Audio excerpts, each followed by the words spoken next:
The British Columbia Institute of Technology acknowledges that our campuses are located on the unceded traditional territories of the Coast Salish nations of Musqueam, Squamish, and Tsleil-Waututh.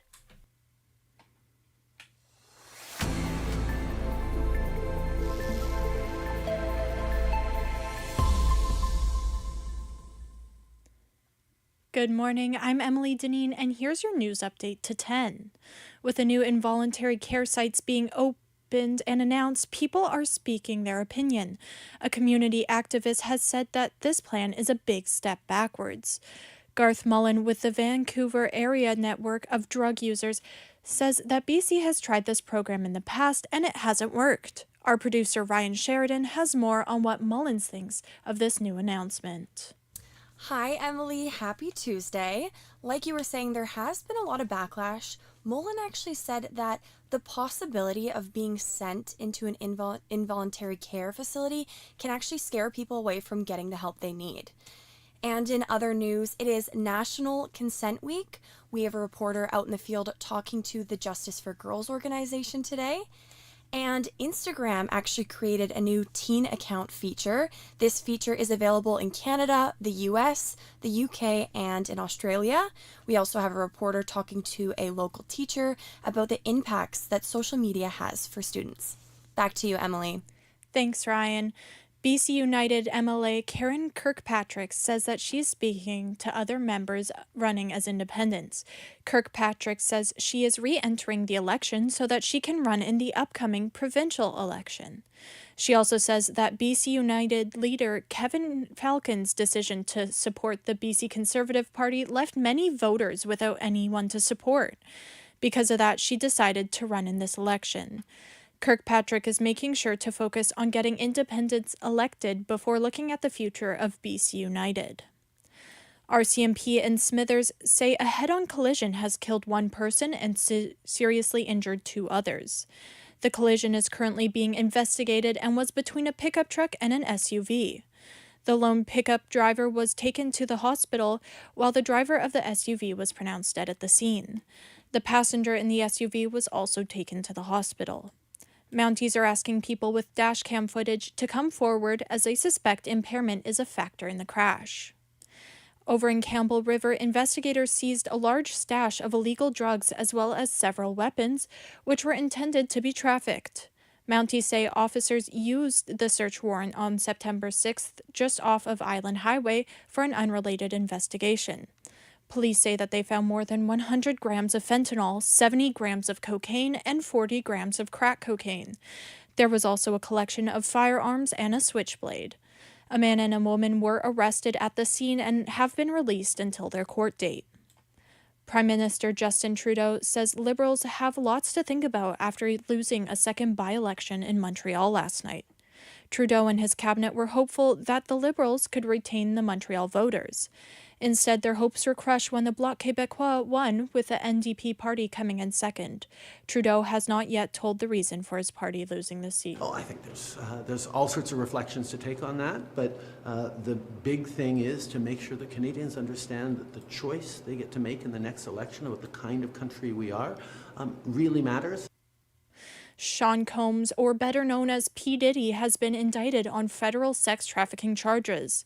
Associated Press reporter Julie Walker explains how everyone prepared for this case. His lawyer, Mark Agnifilo, says they were prepared for this. We knew this day was going to come, and it's here. He says Combs is innocent and pleading not guilty. His spirits are good. He's confident. He is dealing with this head on, the way he's dealt with every challenge in his life. The charges stem from a sex trafficking investigation where the feds raided Diddy's homes. He's been sued by people who say he subjected them to physical or sexual abuse, including former girlfriend Cassie, who he settled with a day after she filed.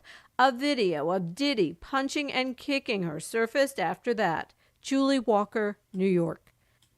It is currently 14 degrees out there with highs of 16 and lows of 12 overnight.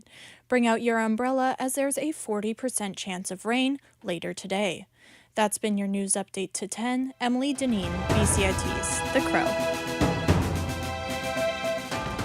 Stay tuned for more on BCIT's 1680 The Crow.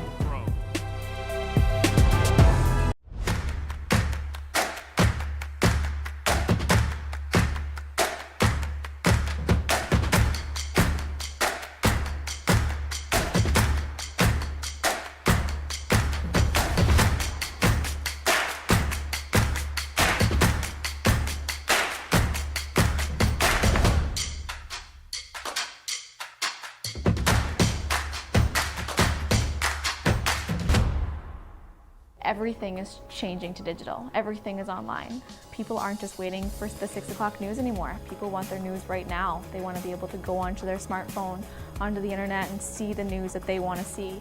Vancouver is growing at, a really rapid rate, the Lower Mainland even, and with the tools that we're given here, we're able to cover all of that. Welcome to BCIT Magazine. I'm Radhika Sikki-King. In the program, they really leave it up to you. I mean, the help is there when you need it, figuring out how to use the programs like Premiere, Audition, and figuring out how to use the cameras.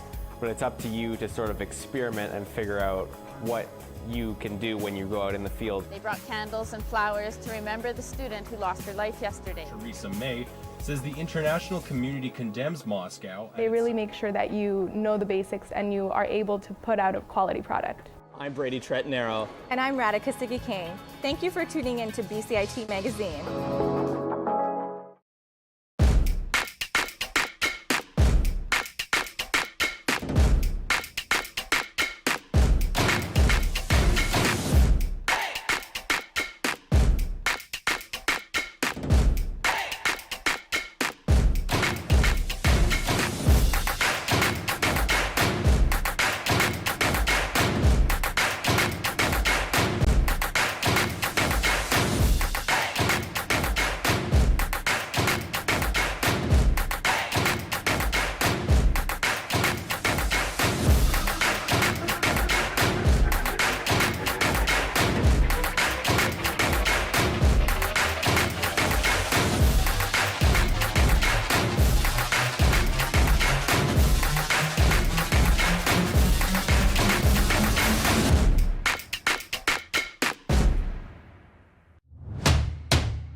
Good morning, I'm Spencer Pomeroy, and this is your 1010 Sports Update. The Vancouver Canucks wrapped up the Young Stars Classic in Penticton yesterday with a 4-3 comeback victory over the Calgary Flames. The Canucks scored 4 unanswered goals to clinch the victory and finished undefeated in 3 games. Canucks defenseman and 2024 fourth-round draft pick Riley Patterson talks about his experience at the competition. Yeah, I was happy with it.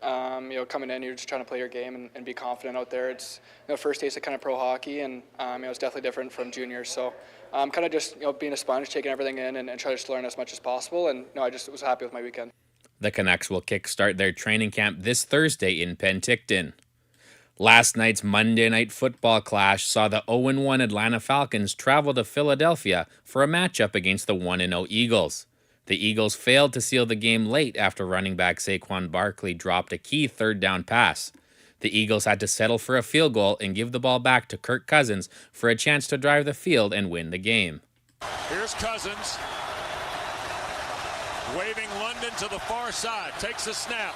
Kirk looks, sails it, Drake there, caught! Touchdown Atlanta! Drake London!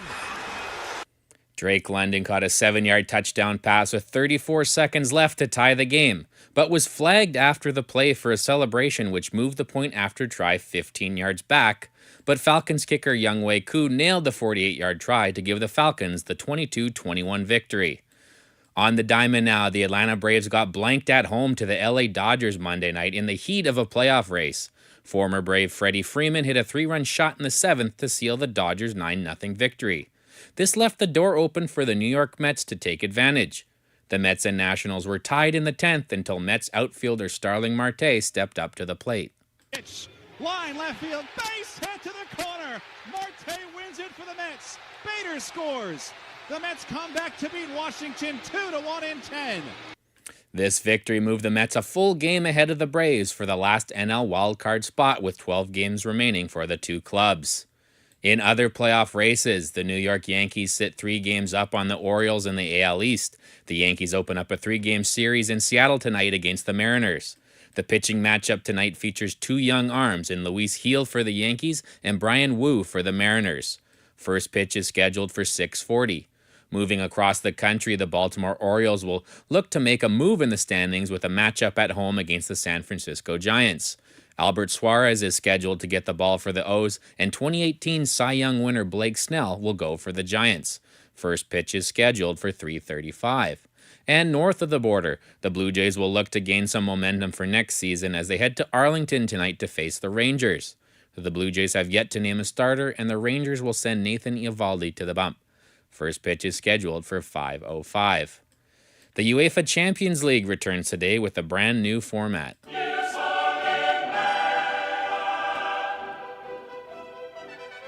The Champions League has expanded from 32 teams to 36, playing in a single league format. The teams will now play 4 home and 4 road matches against 8 different teams. The top 8 teams will automatically qualify for the knockout rounds, while teams finishing 9th to 24th will play in a 2-legged playoff for a spot in the last 16. The bottom 12 teams will be eliminated and not moved to the Europa League, unlike previous years. Some matchups today include AC Milan hosting Liverpool, Real Madrid at home against Stuttgart, and Lille traveling to Sporting Lisbon. In some local news, the Vancouver Warriors have released their 2024-2025 schedule. They will open the season on the road in Denver November 29th versus the 2023 NL runner-ups Colorado Mammoths, and will host the Rochester Nighthawks December 13th for their home opener. That has been your 1010 Sports Update. I'm Spencer Pomeroy, and you're listening to BCIT's The Crow.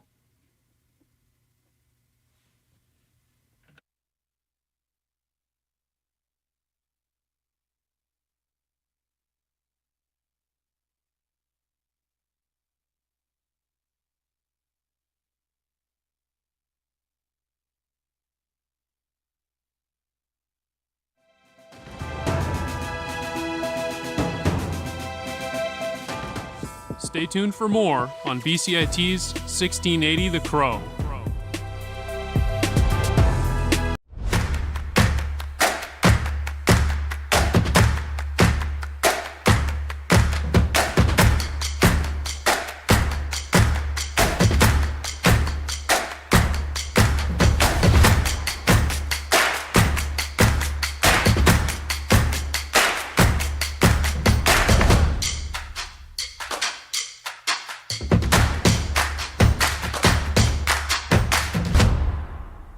everything is changing to digital. Everything is online. People aren't just waiting for the 6 o'clock news anymore. People want their news right now. They want to be able to go onto their smartphone, onto the internet, and see the news that they want to see. Vancouver is growing at, a really rapid rate, the Lower Mainland even, and with the tools that we're given here, we're able to cover all of that. Welcome to BCIT Magazine. I'm Radhika Sikki-King. In the program, they really leave it up to you. I mean, the help is there when you need it, figuring out how to use the programs like Premiere, Audition, and figuring out how to use the cameras. But it's up to you to sort of experiment and figure out what you can do when you go out in the field. They brought candles and flowers to remember the student who lost her life yesterday. Theresa May says the international community condemns Moscow. They really make sure that you know the basics and you are able to put out a quality product. I'm Brady Tretanero. And I'm Radhika Sikki-King. Thank you for tuning in to BCIT Magazine.